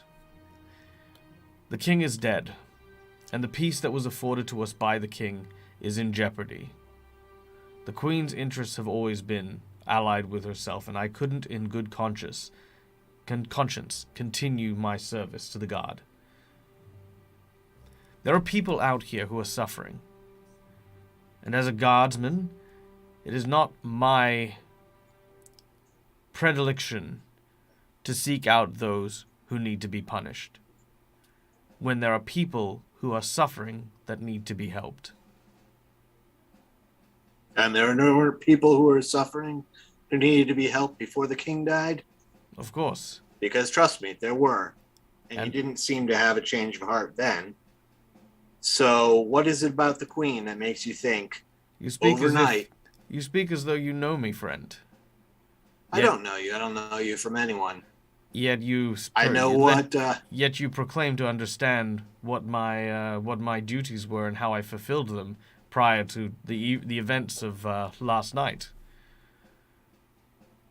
We're having a conversation to try and understand that. What I'm curious about is what is it over the course of a single night made you decide that you could no longer fulfill your duty and that everything would suddenly be different? Why? Because there's an aristocrat who seeks power. They all seek power. The king sought power. How do you think he got to be a king? The king sought power. The queen sought power. Every single one of them, man, woman, their pets seek power. That's the nature of the world. So what is it that made you think in a single night that everything's going to change and you couldn't just retire and say, I quit? You deserted and took your company with you. There's a way to do that could have resulted in people not coming after you to bring you in. And you chose not to take that path. Why is that?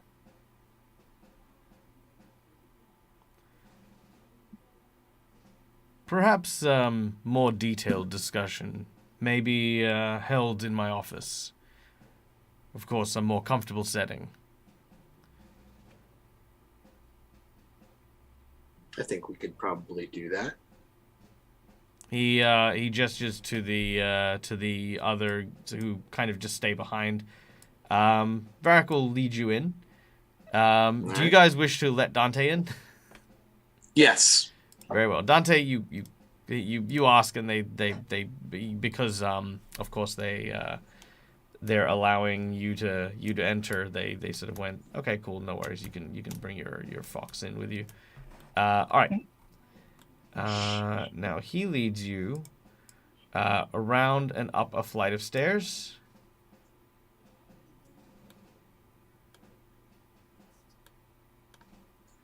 And then I've gone invisible. What? Is it possible to read his body language right now? Does he look like he is on high alert, or is he kind of like not really too worried about us? He's definitely on alert of some kind, as it were. Holly, are you gonna try and maintain your stealthy demeanor? Well, I'm Denise gonna better. Okay. Yeah, I thought he spotted Holly. Oh, He he did. did. He did, but he didn't say anything. He didn't bring it up. All right. And then he leads you into this side room here. Now, you don't pass anything of interest. Like, pretty much you went through a hallway, and then you've kind of seen that the room at the top of the stairs is like this break room. But that's about it. All right. He sits down at the table, and as he does, he says, now this is something that I haven't shared with my men. So I would tell you, if for nothing else, I understand that you do not work for the god, and I'm hoping that this fact will, of course, have you understand where I'm coming from and what I hope to achieve, while at the same time giving a reason why we are no longer a concern for the god. You can tell them that you killed me, you can tell them that I have left town, whatever satisfies them. If you find this rationale to be sufficient.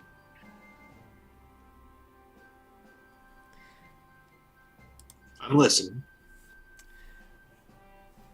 I am an opportunistic man. I understand the value of wealth and money and power as much as anyone. It is foolish to think that noble pursuits do not cost such things, and that standing by one's principles does not mean making sacrifices. Are you aware of the Arconas? Anyone who wishes to may make a history check. We'll make Okay. a history check. Yeah. Is that lore? I think it would be lore. Lore, yeah. Relevant lore regarding history of the city or nobility. Oh, it's got academia. Okay, so Could I do a Counts. society check? yeah, society would work as well. All right. Okay, good. by the way, guys, just slow down real quick. Just FYI, your laws are very specific. So, for example, lore in automaton will not be appropriate. Yeah, it was an accident. It's fine. It's fine. Yeah, I only have Prisoners. Underworld, I'll go with which is why I society. asked for society. Yeah, no, society also works. Like, because there is also law, nobility, and, you know, all that sort of stuff. So, yeah.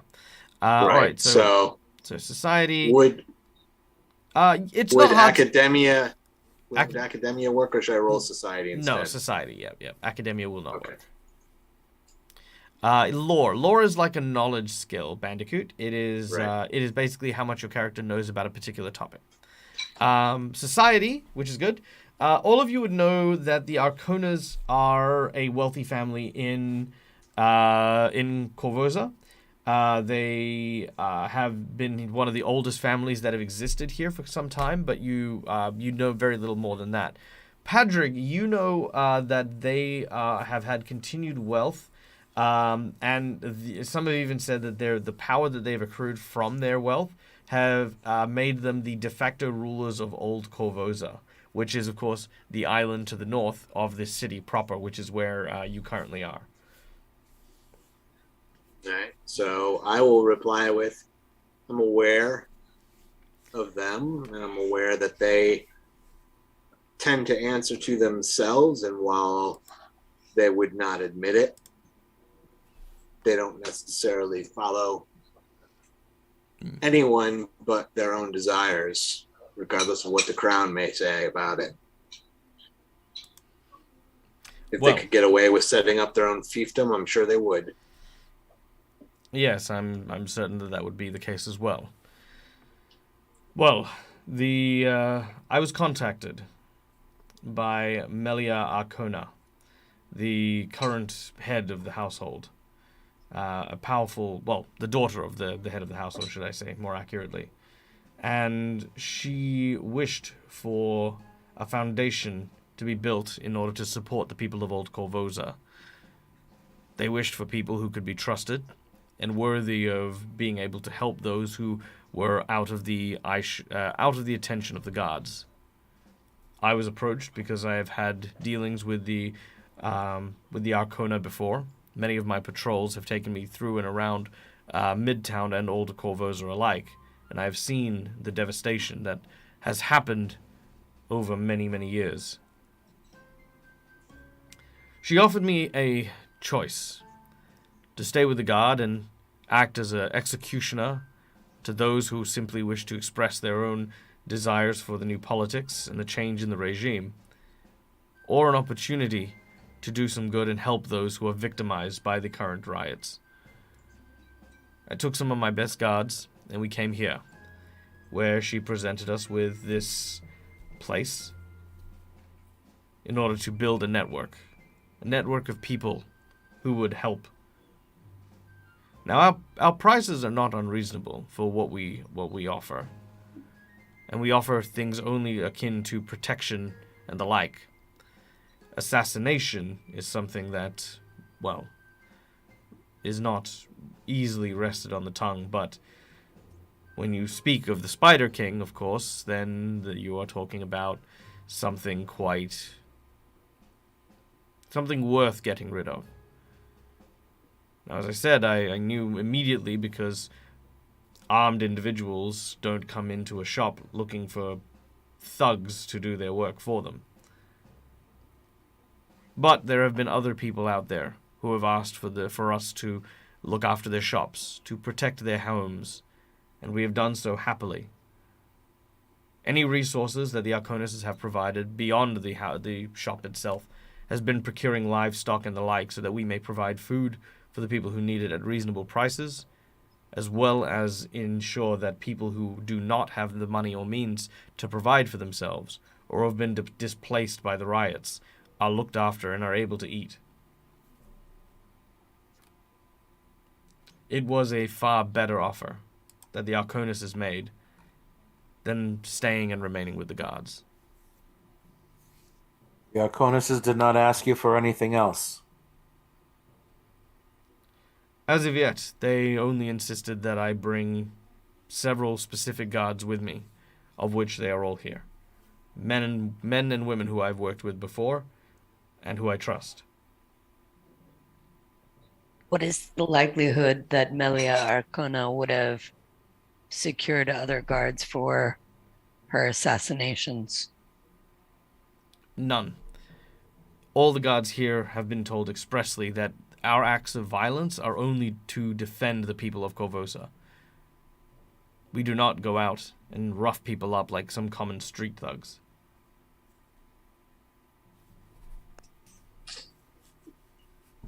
So she gave you a choice: help the little people, or assassinate. Can you repeat? I'm sure Patrick heard it. Yeah, but help the little people, or put down the populace as guards trying to defend the queen, as it were, or defend the city. Ah, I see. And when you decided to leave, you did not present this information to your superiors. You just left. Deserted. Indeed. Having Why them, did you not? Because the guards do not take easily to those who wish to abscond with members of their own guard. You don't think that it would have been information they would have liked that some other noble house wanted the guard to murder people? The queen's comfort and information is not my concern. My concern is with the people. And you couldn't just retire. You couldn't quit. They consider that desertion. There was no way that you could have done this. I'm 21 years old.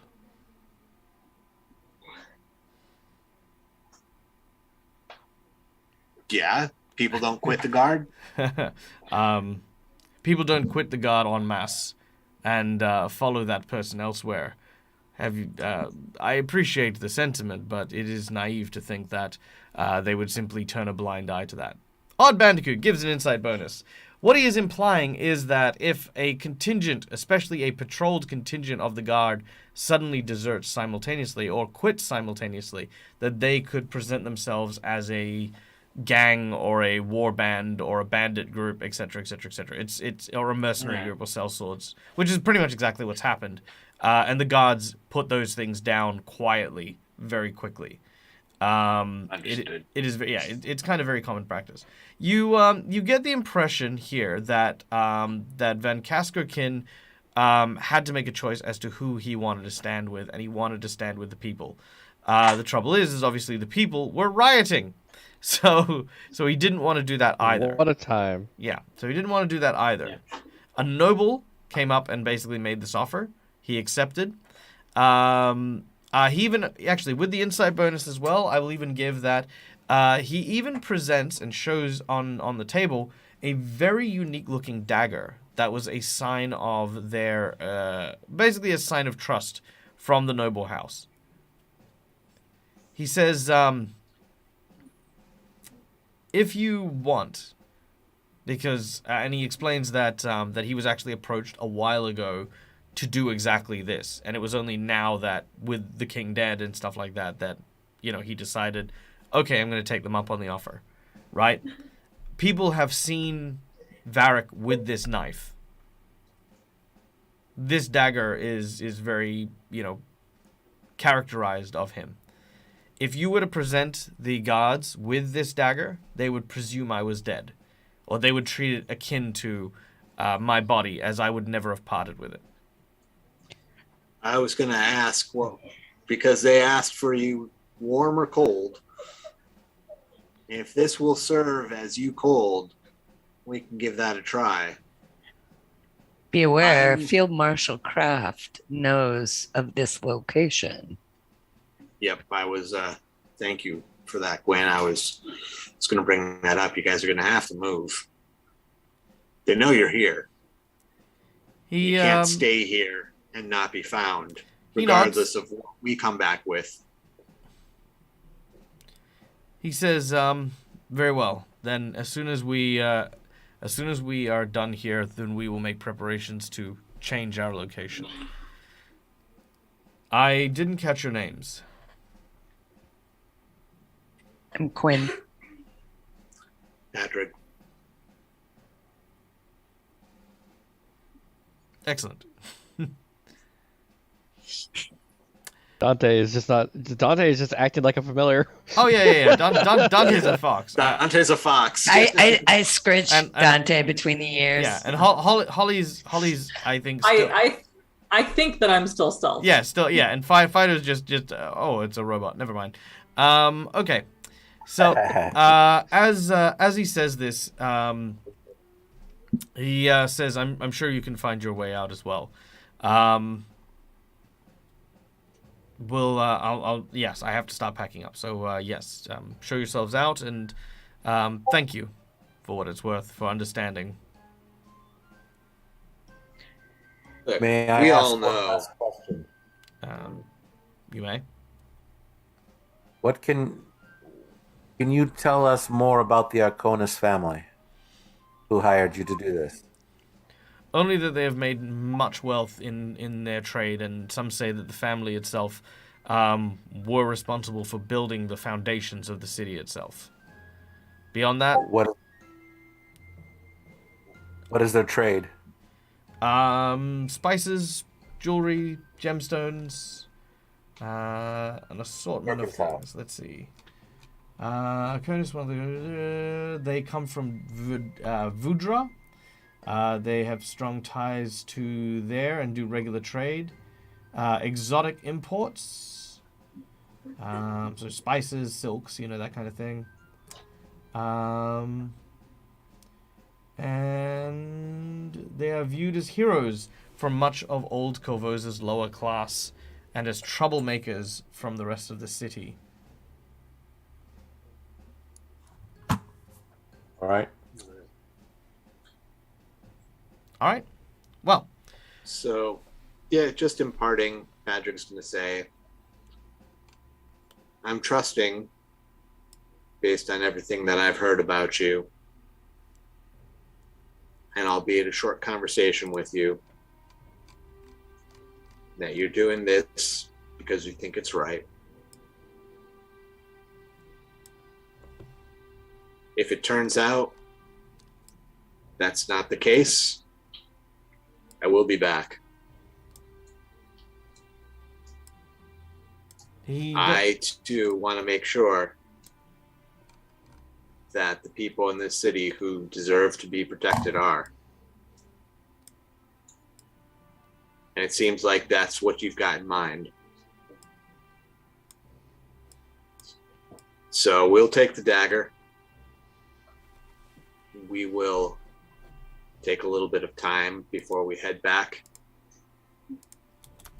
Make it clear this is all that was left when we were done. When we tried to take you in warm, but it was pretty clear that they didn't think that was going to happen. And I'm hoping that we're not going to get any questions about this, but we'll give you enough time to get gone before anyone comes snooping around to make sure that we did do the job we said we did. Varric nods, and then and you one by one begin to file out. Now, as you make your way back down and around, which is over here, Dante, you pass by a closed door that seems to be quite cold as you walk past it. I need you to make me a perception check.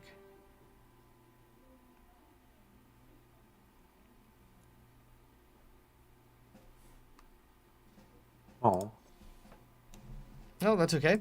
I will use my. No, you don't need that's to. Fine. No, man. Okay. Oh no, Well, yeah. Oh no, you can. We're you can if about you to want. end soon anyway, so I might as well. Yeah, try. go on. Yeah, go on.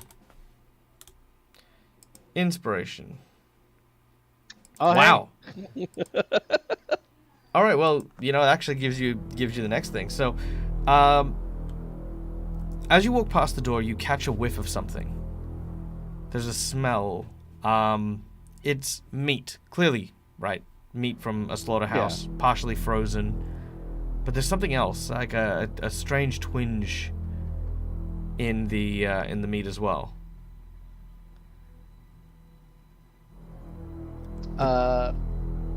Yep, go on. Okay. Yeah, as he's smelling, he's gonna be acting like, how animals usually they like sniff around the area, seeing if they can try to get in. Oh no, Timmy's trapped in the well. Do I notice his behavior? You do. What? You do. You're hanging by the door too, Dante? Yeah, it's just as I pass. Holly, can I he- get you he'd to be make a going back perception and check then- as well? Yeah.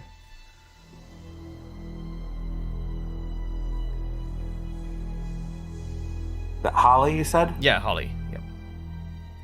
Wow, natural Ooh. 20. All right. Nice. You hear the The sound. universe opens to you.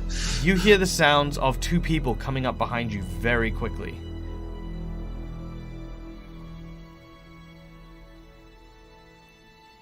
Hang on. From the room? Yeah, from like the double doors that you can see to the south.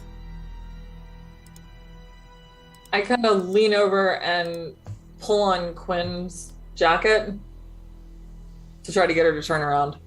All right. Quinn, you turn around and Holly points it out to you, the sound of the people coming. I draw my sword. Okay. Patrick and Fido, you see Quinn draw their sword. I draw my bow. Dante, when noticing all these, will transform back.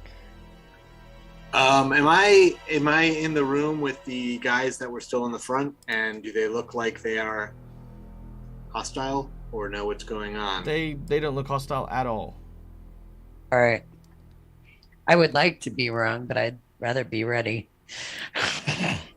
I can draw and shoot, so I'm not gonna make any of being the only person who's in the room with these two guys. From the looks of the map, I'm not gonna make any overt. I feel like there's a level of metagame that's happening here. It's like you hear the sounds of footsteps in a place that is populated by people. I draw my sword. Yeah, quickly, coming up quickly behind me. It's for Dante's side of things. It's like, Oh, yeah, something yeah, doesn't smell right. Yeah, I'm gonna keep an eye on the guys in front. I'm not gonna make any movements towards my weapon or anything, but I want to find out what Dante is trying to draw our attention to. All right. Well, it's still a little bit before they get there. Again, they are still approaching. It's like they're like maybe like 20, 30 seconds away. But you can definitely hear Dante, them. what'd you find? I'm doesn't still trying to smell stay right stealth. Yep, you're kind of hiding in Quinn's collar. Is it that doorway that Dante's standing next to that he's being suspicious about right now? Yes. All right, I'm gonna move to that doorway and open it up. All right. Very well. Do you step in? You're right, at least right there. Yep, cool. In the doorway. Does anyone else go in? I'm Nope. gonna keep myself where I am just to kind of keep an eye on the situation. I'm going to stealthily creep and look around the doorway. Okay. You see a meat locker. All right. Quinn, you're staying out there with your weapon drawn? Yeah, and I just say to Fido, what is there anything untoward in there? No, it just looks like meat. Just like, All right. pork and beef and all that hanging up. You can see like kind of big legs and cuts and stuff like that.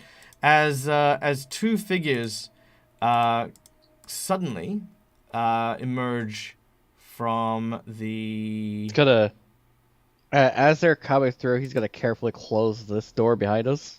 Sure. That way, it doesn't look like we haven't tried anything at the door. Yeah, sure. You close the door there. All right. As these two figures emerge, they're kind of talking to one another. They see Quinn with her sword. They kind of stop and they kind of look a little bit like okay. They kind of look at you and they pull out their hammer. No, I just got startled. Pay me no mind. Yeah, okay. If you say so. Do you wanna put your sword down or? Yeah. As soon as you do, they put their hammers away. Like they're like, okay, that's kind of weird. But Yeah, no, I get jumpy. it's okay. It's good to be jumpy, I guess. At this point,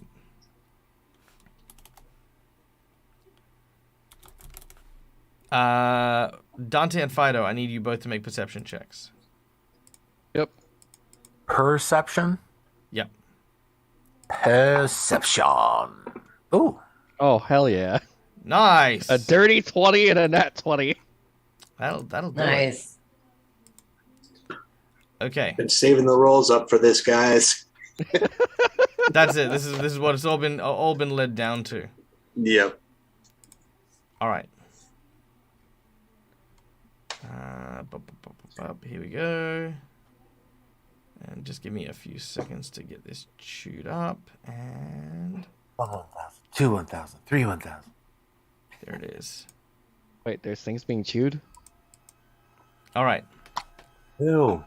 Now, Rats. Fido and Dante, as you're looking around the meat locker, you both catch a glimpse of something. Some of the meat is kind of like these rotating racks of ribs, pork ribs and beef ribs and stuff like that. As they rotate around on the hooks that hang them from the ceiling, that strange smell hits you again, Dante, and draws your attention to one of the rib cages. You spin it around, and what is concealed inside the rib cage is the body of a kitsune. One that has had its arm chopped off, as well as several large chunks of meat removed, very, very precisely. You can see that behind a few more of these ribs are humans, dwarves, elves. A couple of pieces here and there removed from each. As you realize the shocking truth about why the meat is free. Ew. Ew. And this, ladies and gentlemen, is where we are going to end today's session. Ah, damn it. That is ghastly.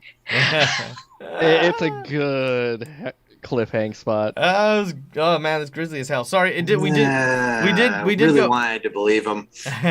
We did go a little longer than originally anticipated, but that is mostly because, guys, we do try to leave on some good cliffhangers and stuff like that. And I know that it was a very dialogue heavy session today, so I appreciate you guys playing along with that. I wanted to give everyone like kind of an opportunity to do stuff. I loved Holly's kind of like ninja work through the whole thing, which is freaking awesome. I love it because I'm just waiting for that moment because none of the regular guys have noticed Holly, so I'm just imagining like what's it called, like kind of like this rogue assassin from like behind Quinn's collar, like it's like you know, Ant-Man. yeah, like a very Ant-Man, like yeah. So I can't wait. I can't wait for next week. Notice the neon colored fairy wearing the brightest colors that you can think of.